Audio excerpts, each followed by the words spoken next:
Ang former Unified Super Bantamweight World Champion na si Marlon the Nightmare Tapales mas lalo naging ganado na, umarangkada na ulit sa ensayo.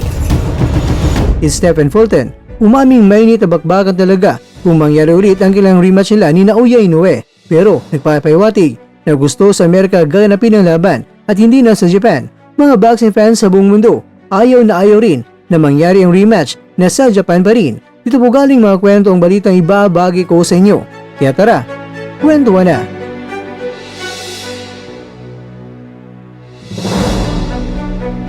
Balik ensayo na ngayon ng bangungot ng Pinas. Sa kasalukuyan, itong si Tapales ay pinapagbagnan niya ang mga kalawang sa kanyang katawan. Alam naman natin mga kwento na sa ating mga nakaraan na video ay naibahagi ko sa inyo na pagkatapos lang na nanalo ang naging WBA Interim Super Bantamweight Champion na si Morjan Akhmadalib, ay agad binanatan niya ito at sinabi ni Tapales na hindi kakalimutan ni Akma kung ano ang ginawa ni Tapales sa kanya na pambubugbog.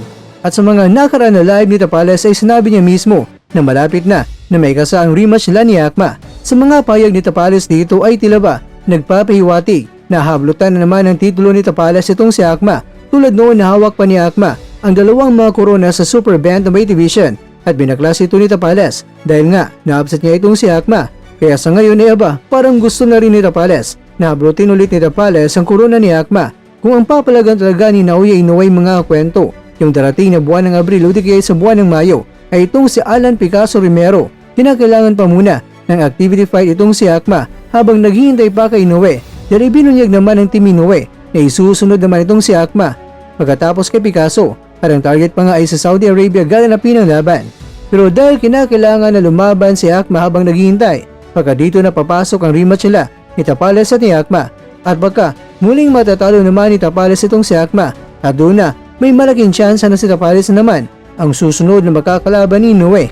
Hindi natin alam mga kwento kung ano nga bang tumatakbo sa isipan ngayon ni Sean Gibbons para kay Tapales, pero kung magawa niyang may kasaang rematch kay Akma ay magandang pagkakataon nito kay Tapales. Pero kung manalo si Tapales ay sasabihin na naman niya na Inoue wishing nangako nga itong si Tapales na ibang resulta na ng laban kung sakaling pagbigyan siya ni Inoue ng rematch. Samantala, World Champion na naman ako muli. Ito ang naging pahayag ni Fulton pagkatapos na tinalo niya itong si Brandon Figueroa at siya na ngayon ang bagong WBC Featherweight World Champion. Ayon kay Fulton, nabalitaan niyang si Inoue ay akyat na sa Featherweight Division. Yes, sinabi niya na naku, mainit na bakbakan o usapin na yan. Hindi kasi maiwasan ng mga boxing fans mga kwento na ilink ang pangalan ni Fulton at Inoue. Kasi si Fulton ay tinalo na ni Inoue at ngayong may titulo na siya ay panigurado nga habulin siya ni Inoue para maging makasisayan ang may ukit ni Inoue bilang 5th Division World Champion kung manalo siya kay Fulton muli.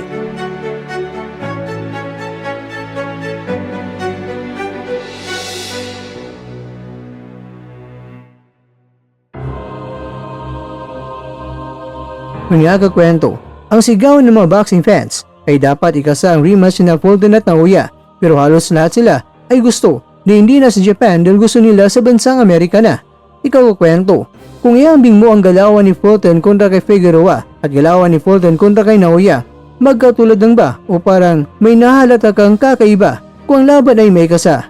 Team Fulton ka ba o di kaya ay Team Naoya?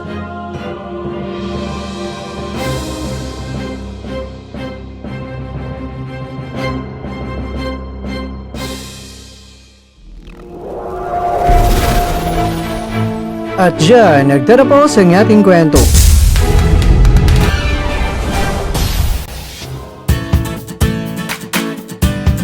Maraming salamat mga kakwento sa inyong panonood. Pero baka naman mga kakwento ay nagustuhan niyo po ang kwento natin ngayon, baka pwede niyo po akong mabigyan dyan ng like, subscribe at pa-click na rin sa bell button.